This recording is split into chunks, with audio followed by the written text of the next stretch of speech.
The National Medal of Arts recipients: Linda Ronstadt.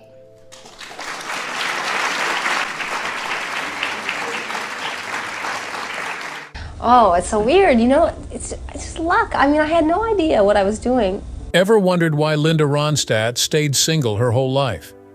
In this video, we will unveil the revelations that have made fans shocked and worried as she confesses why she could never marry.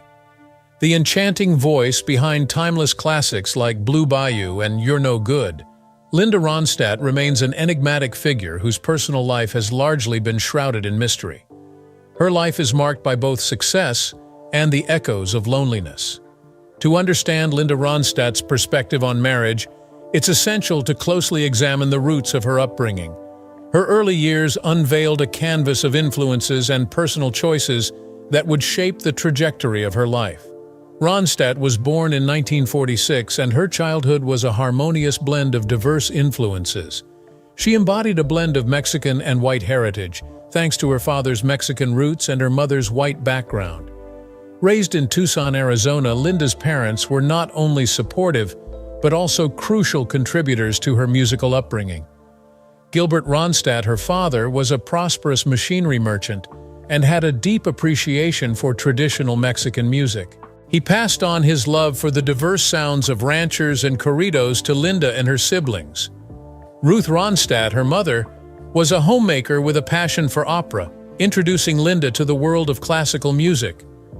As a child, Ronstadt's passion for music blossomed, and she began singing in local venues alongside her siblings. The arid landscapes of Tucson served as both a backdrop and a muse, influencing the soulful depth that would permeate her vocals in years to come. It all started with her band, the Stone Ponies, and their catchy hit Different Drum back in 1967. Linda's powerful voice quickly propelled her into the spotlight as a solo artist, where she became a true pioneer, fearlessly exploring various music genres. Just imagine her albums as a musical journey through country, rock, pop, lounge, and more, reflecting her talent in every genre. One of her crowning achievements is the Spanish-language masterpiece, Canciones de mi Padre. In 1969, she made history as a solo artist with Hand-Sewn, Homegrown, recognized as the first alternative country album by a woman. Linda seamlessly navigated between genres, earning her a place at the top with 3 records dominating the U.S. charts: Heart Like a Wheel in 1974, Simple Dreams in 1977, and Living in the USA in 1978. She not only conquered stages but also broke barriers in stadiums and pavilions, spaces typically reserved for male artists. It's no wonder they hailed her as the Queen of Rock and the First Lady of Rock. Linda Ronstadt sure knew how to break barriers and make the music world her own. Linda Ronstadt was like a shining star in the music world back in the 1970s and 80s. She was a woman making her mark in a rock scene dominated by men. But it wasn't all glitz and glamour Linda. The music industry, with its share of sexism, made her work twice as hard to claim her spot. She opened up about the tough times, expressing how lonely the road felt. She put it in a way that makes you realize they haven't even come up with a word for that kind of loneliness. Here's the interesting part. Despite being a superstar, Linda Ronstadt had moments of self-doubt. Imagine this iconic singer questioning her own abilities. In a 2019 documentary, her former manager spilled the beans about how she'd worry when people whispered at her concerts. She thought they were saying, "She's the worst singer I've ever heard." In an interview, Linda shared her journey, admitting that she didn't always feel like she sang well enough. It took her a while to reach a point where she could forget everything else and just immerse herself in the music. She had this magical connection with the music that transcended self-doubt. When it comes to her concerts, Linda preferred not to see familiar faces in the audience. It made her uneasy. She couldn't fathom why people came to see her perform. It's weird, isn't it? The challenges she faced as a public figure were unique. The constant scrutiny made it hard for her to observe others, and relationships became a real puzzle, especially when she spent so much time on that tour bus. She once drew parallels between a touring musician's life and the tales you find in those seafaring books, like the ones penned by Joseph Conrad of Heart of Darkness fame. Imagine the vivid scenes these books paint, the sailor's life, the repetitive harbors worldwide, and the camaraderie with those same old salty characters. Linda equated it to life on tour, where every day seemed like a page from the last. A journey of buses, hotels, sound checks, shows, dinners, and post-dinner performances. Rinse and repeat. So does that mean she didn't involve herself in any relationships?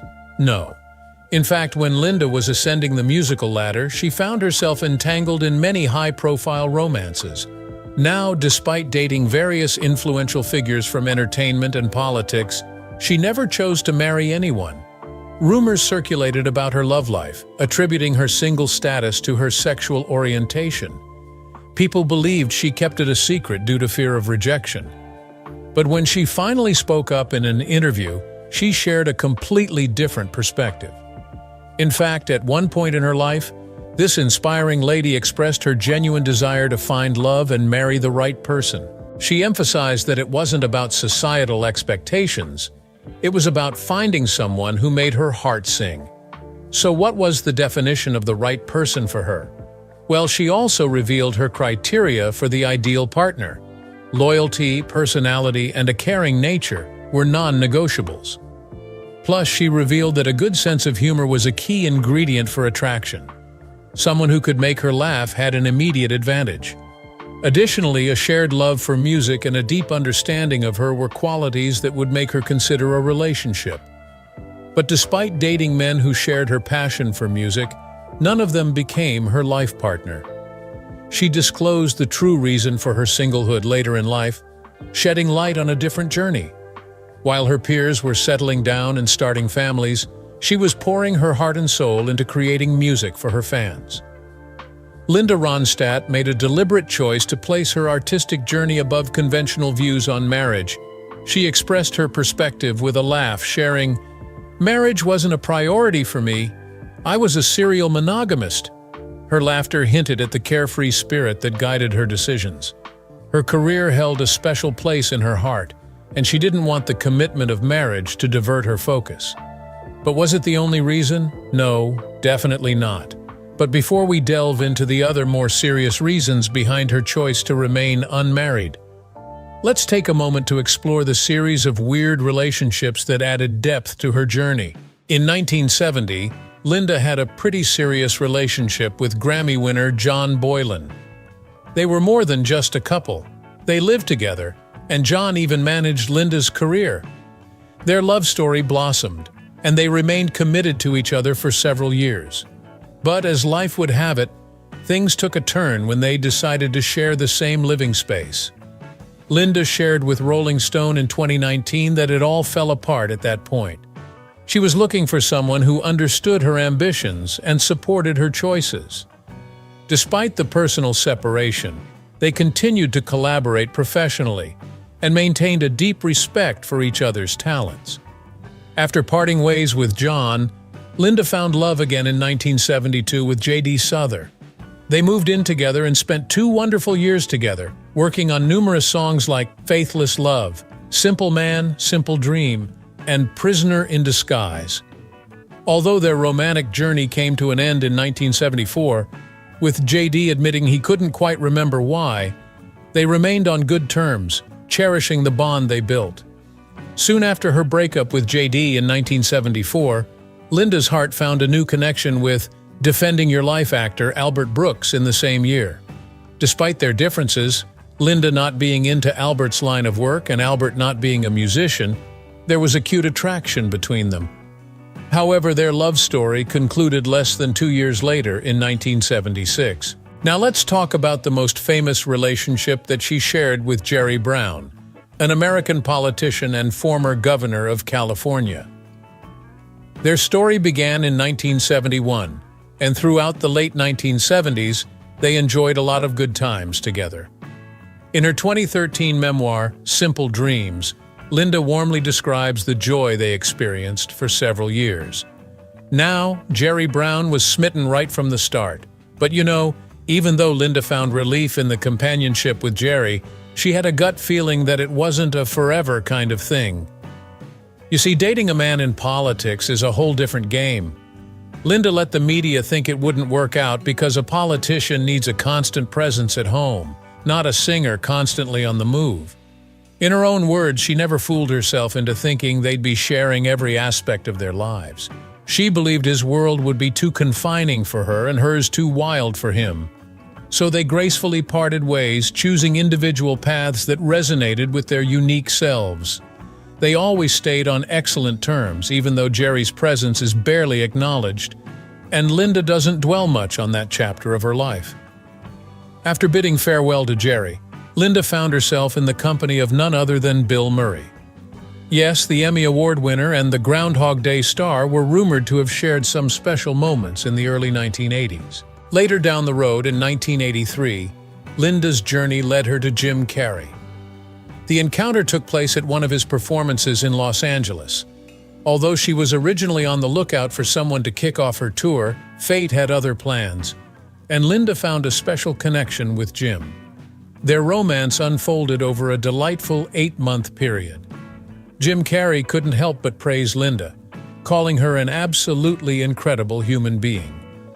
His admiration for her was evident when he expressed, "She is an incredible human being." Following her time with Jim, Linda became entwined with George Lucas. The two first crossed paths in 1983 after meeting backstage at one of Linda's concerts. Their journey together lasted over 5 years, filled with engagement at one point. However, despite their deep connection, they chose to keep many details of their relationship away from the public eye. Unfortunately, as reported, they decided to part ways in 1988. After things didn't quite pan out with George, Linda decided to take another chance at love, this time with Aaron Neville in 1989.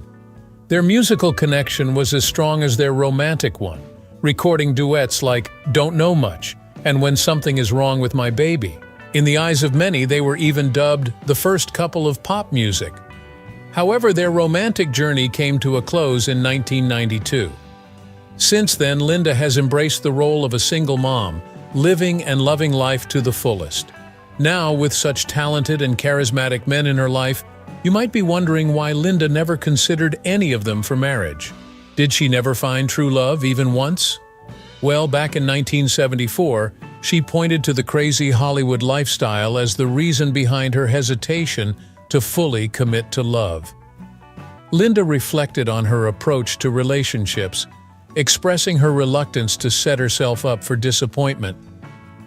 "Relationships just don't seem to last for very long, you know?" she mused. "I used to wonder, why can't people just get married and stay married? It's just not that simple. You're bombarded with new information all the time and you inevitably change."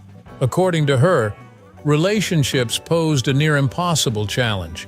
Constant temptations for new connections, limited time, and the competitive nature of the people she encountered, mainly fellow musicians, all contributed to the complexity. So, concentrating solely on her career was not the only reason for her not getting married.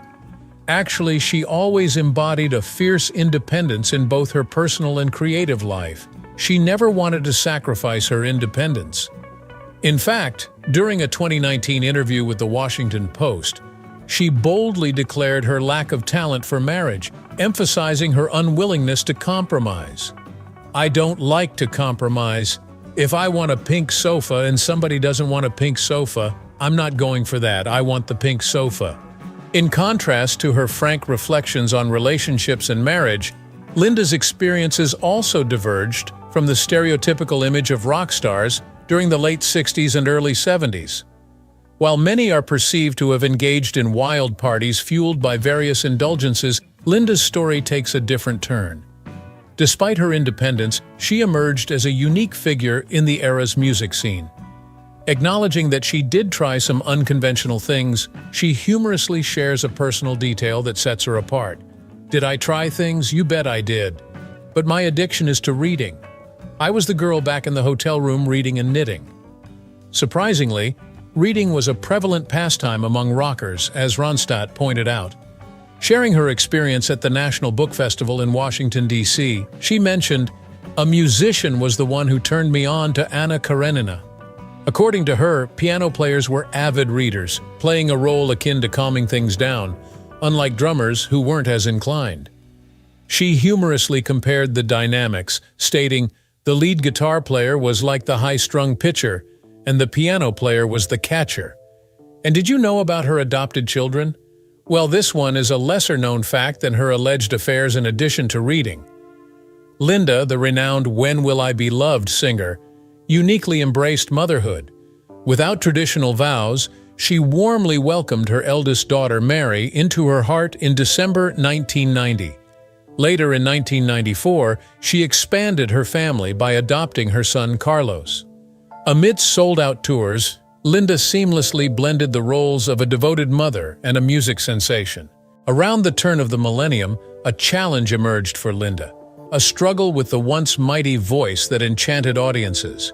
By 2009, live performances became a hurdle, leading to her official retirement in 2011. It wasn't until 2013 that the world learned the truth. Linda Ronstadt had to step away from the stage due to Parkinson's disease, a revelation she candidly shared in an interview with the American Association of Retired Persons. As the years unfolded, Linda faced another diagnosis, not Parkinson's, but a rare brain disorder known as supranuclear palsy, which unfortunately has no complete cure. In 2019, doctors advised her to take a step back and spend more time at home. In an interview back in 2020, Linda Ronstadt opened up about the challenges she faced with the disorder that affected her voice. She explained how the higher notes slipped away, making it tough to find that familiar tune. It was like her throat was playing a game of catch, causing a cramp that made her entire career flash before her eyes. When asked how she feels about the fact that the disorder has robbed her of her singing voice and made her dependent on walking sticks, Linda's response was short, but powerful, no regrets.